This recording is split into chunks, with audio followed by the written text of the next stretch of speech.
Bom, e o Partido dos Trabalhadores quer que o Supremo Tribunal Federal imponha o uso de tornozeleira eletrônica ao ex-presidente Jair Bolsonaro.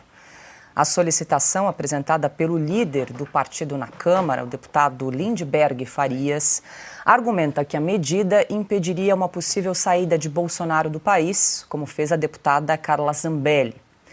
No pedido, Lindbergh também citou o caso do deputado licenciado Eduardo Bolsonaro, filho do ex-presidente, que pediu o afastamento do cargo para se mudar para os Estados Unidos.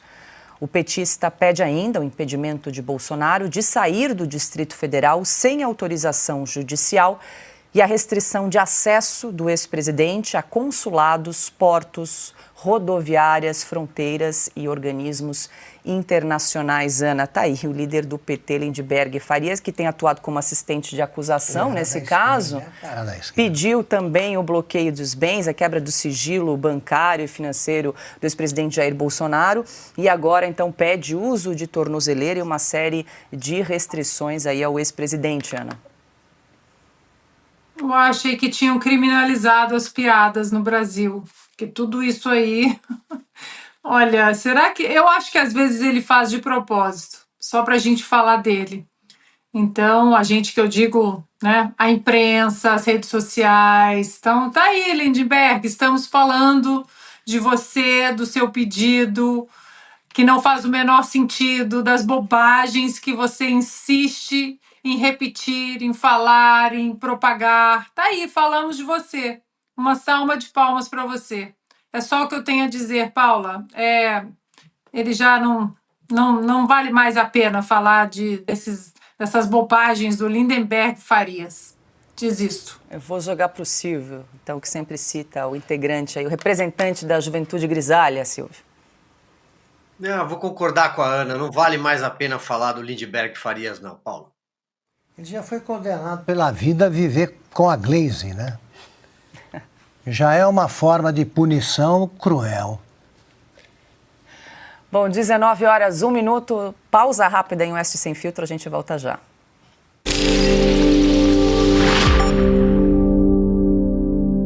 Atenção, cansado de tomar vários comprimidos por dia, como magnésio, cúrcuma, creatina, colágeno e outros? Você que sente dores nas articulações, tem artrite, artrose, reumatismo, fibromialgia, dores nas pernas, na coluna, esse recado é pra você. É isso mesmo, Caute. A Vitai Gold inovou mais uma vez e trouxe o Vitai 7 em 1, que foi desenvolvido especialmente para você, que tem mais de 50 anos e é uma fórmula revolucionária. Une os 7 produtos com estudo científico e que são os mais receitados atualmente.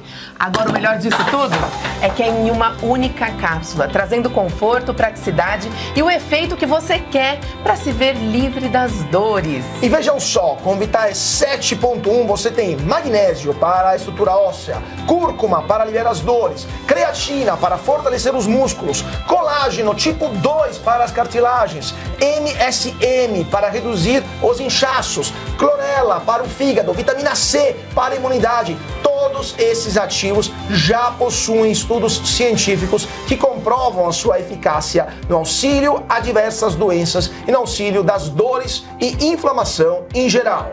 É isso aí, então ligue 0800 291 2200 e peça já o seu Vitai 7 em 1.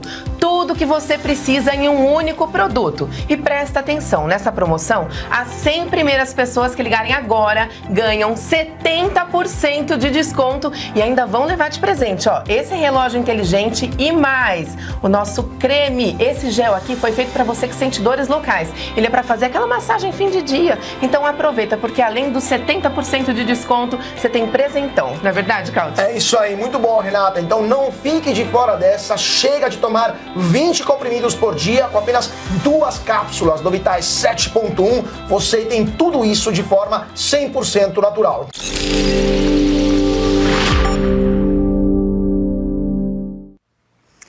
E o presidente Lula desembarcou hoje em Paris para uma visita de Estado ao presidente francês Emmanuel Macron. Nas redes sociais, o petista disse que está na pauta a retomada das negociações do acordo entre o Mercosul e a União Europeia.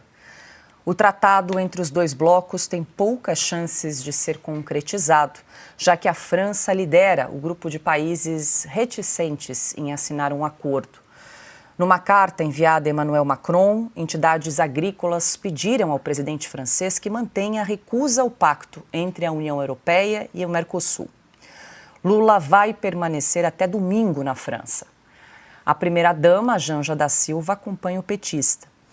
A mulher de Lula terá compromissos próprios em Paris. Um dos destaques é a participação num evento promovido pela Apex Brasil, voltado à moda e à criatividade brasileiras.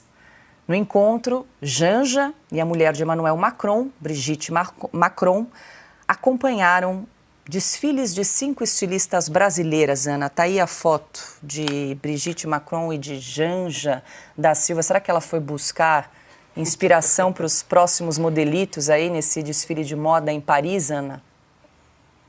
Será que tinha algum estilista do Rio Grande do Sul para chamar a atenção para a situação no Rio Grande do Sul, que ainda é caótica e ainda precisa de muita ajuda? Ô, Paula, eu vou só pedir para que a produção coloque de novo essa foto na tela. Acho que essa foto já diz absolutamente tudo em relação à primeira-dama.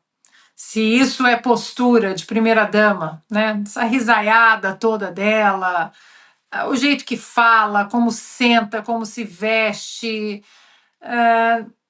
Mas no Brasil de 2025, né, o Brasil da censura, o Brasil que, de acordo inclusive com a primeira-dama, precisa pedir ajuda ao ditador Xi Jinping para regular as redes sociais, né? Naquele vídeo dela que viralizou há mais ou menos 10 dias, 2 semanas, ela dizendo que, olha, a liberdade de expressão na China é coisa séria. Lá, se você não respeitar a legislação, você vai para a prisão, você está preso. E ela achando tudo lindo. Então, assim, Janja, desfile de moda em Paris, bom, o problema não é a Janja ir ao desfile de moda, o problema é como ela se comporta nesses desfiles de moda. Pois é, Augusto, bateu o recorde do marido, está 130 dias fora do Brasil, passou do Lula. Quem precisa arrumar explicação para a viagem é o Lula. O que ele foi fazer lá? O que ele não resolveu com o Macron nas conversas anteriores? Ele foi acompanhando a mulher que quer ver um desfile. Tomara que acate aí as recomendações de algum estilista corajoso, né, que diga o que pensa e o que ela deve fazer, se é possível fazer alguma coisa. Piotr, agora pegando o gancho do Augusto, o que o Lula foi fazer na França? Pretensamente foi aí conversar com o presidente Emmanuel Macron sobre a retomada das negociações do acordo União Europeia-Mercosul. Você acha que é possível resgatar alguma negociação? Não, e outra, não foi anunciado em dezembro no Uruguai que era agora só pegar as assinaturas de todo mundo? O Lula foi falar com um cara que simplesmente vai dizer não tem a menor chance da França aquecer, ceder, não vai. Se cuide com a mulher dele, ela não anda de bom humor, não. Aliás, eles não estavam de bem o casal, os dois membros do casal francês, porque a gente não comentou isso, comentou tempos do Tapa? Do Tapa? Não, né? O Donald Trump fez até piada com isso, não fez, Ana, sobre essa questão do Tapa? Foi perguntado, acho que numa entrevista coletiva ao Donald Trump lá, ele disse assim, acho que não sei o que, tome cuidado com a sua mulher. Cuidado para não deixar a porta, se a porta está aberta. Manter a porta fechada. Tenha certeza fechada. Que a porta está fechada. Mas voltando só à questão do acordo Mercosul-União Europeia, aliás, acho que o Lula ele só consegue ser recebido pelo Xi Jinping, pelo Putin e pelo Macron. Ninguém mais importante no mundo tem tempo para o Lula. Você percebeu? Ele é um pária, hoje está isolado no mundo. Falar de acordo Mercosul-União Europeia, que sim, e é bom para o Brasil, porque o Brasil é competente no agronegócio, esse mesmo que o Lula chama de fascista, e não é competente pelo PT, não é pelo contrário, é competente porque é competente por si próprio. Dependesse do governo do PT, a gente seria ainda importador de alimentos, vamos lá, e nós somos exportadores. Mas não vai avançar com esse governo, nem com o Macron aí, pronto. Bom, e segundo a pesquisa GERP, publicada na última terça-feira, 61% dos brasileiros reprovam o governo Lula. A avaliação negativa é maior desde janeiro deste ano e representa um crescimento de 4 pontos percentuais na desaprovação em comparação com a pesquisa de abril. Além disso, a taxa de aprovação recuou. Apenas 30% da população aprova a gestão petista. Embora o maior índice de aprovação de Lula seja no Nordeste, com 41%, o número não supera a reprovação, que é de 45%. O Sul é a região com a maior desaprovação, chegando a 75%. Mesmo entre os mais pobres, a aprovação não supera a insatisfação. Para os que recebem até um salário mínimo, a avaliação positiva é de 36% e a negativa é de 50%. Outro número alarmante é a desaprovação entre os jovens de 16 e 17 anos. Dentro desta faixa etária, a desaprovação ao governo federal é de 82%.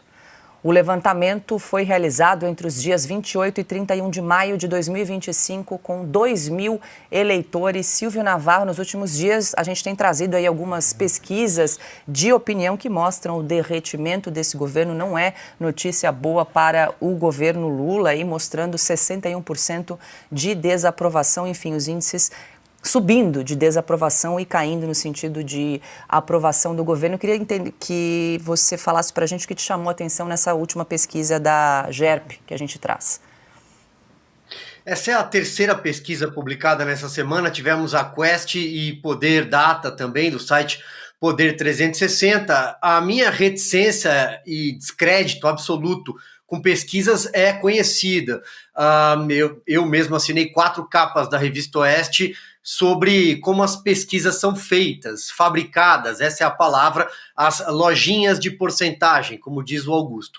Mas vamos lá, quando todas indicam um mesmo caminho, quando todas apontam para um mesmo lugar, a gente subentende que de fato há alguma coisa ali. E o que há? Há um presidente que não sai na rua porque não pode, porque não tem público, que é vaiado por prefeitos. Um partido que fez 252 prefeituras e só uma capital no laço no segundo turno, Fortaleza. Os demais satélites do lulismo ou do lulopetismo também foram mal. Você tem o PSOL com nenhuma prefeitura, o PDT com 151, o PSB é quem foi um pouco melhor, mas é muito pouco. Você tem alguns aliados históricos desembarcando. O próprio Ciro Gomes comentou que deve concorrer à eleição para o governo no ano que vem, em contraposição, ou seja, contra o que é esse consórcio de poder, sobretudo contra o PT. Então a gente vê um governo que vai desidratando também no Nordeste.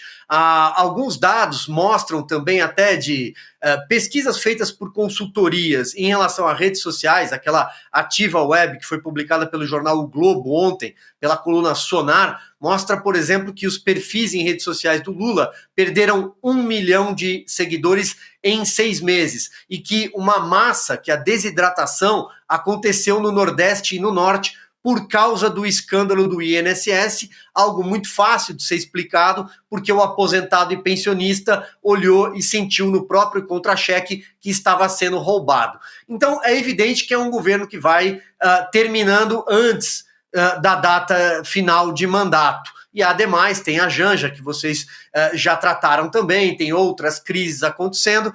Eu imagino que é de fato o fim do lulismo no Brasil. É muito difícil que o Lula consiga se candidatar em 2026 com base nesses números dessas pesquisas feitas, todas as ressalvas que eu sempre faço. Augusto, o número do Nordeste chama atenção aí nessa pesquisa. A reprovação é maior que a aprovação, 45% de reprovação do governo e 41% de aprovação do governo Lula. Porque com todos os problemas que tem as redes sociais, elas conseguem melhorar É o nível de informação do brasileiro de qualquer região.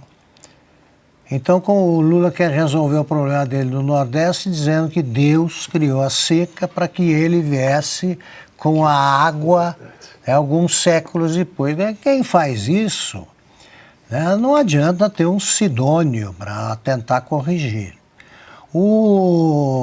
A avaliação do Lula mostra que o povo brasileiro, a gente vive dizendo isso, não pode ser tratado mais como um bando de idiotas. O povo brasileiro está cada vez mais informado e mesmo nos supostos redutos do Lula, ele está indo mal por quê? O que é que ele fez para merecer o apoio do Nordeste ou de qualquer outra região? O governo dele, em matéria de realizações, se reduz a nada. Piotr, rapidamente para fechar? A questão não é só o derretimento da popularidade, é que ele não tem nada para recuperar. O que o governo tem? Onde é que ele vai se apoiar? Não tem dinheiro porque gastou demais. Não tem apoio no Congresso para fazer aprovar qualquer outra medida. A popularidade do Lula, ele tem que carregar a Janja tem que carregar o Lula. Ou seja, é um pacote de notícia ruim, todas criadas por ele. Além, obviamente, da completa incompetência do PT, quando ele precisa só dele para governar.